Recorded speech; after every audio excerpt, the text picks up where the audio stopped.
Are you ready to unlock the full potential of your Google Ads campaigns? First, hop into your Google Ads account and navigate to the Tools and Settings section. It's usually a wrench icon.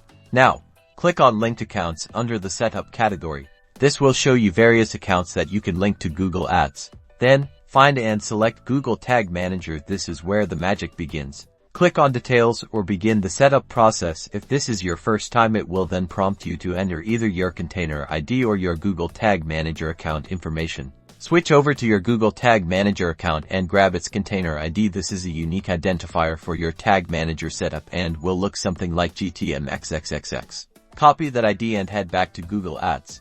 Paste the container ID you copied into the field provided and confirm the connection. That's it. You've successfully linked your Google Ads account to Google Tag Manager. Now you can leverage the power of your tracking capabilities for detailed insights. Give your campaigns the edge they deserve, and happy tracking.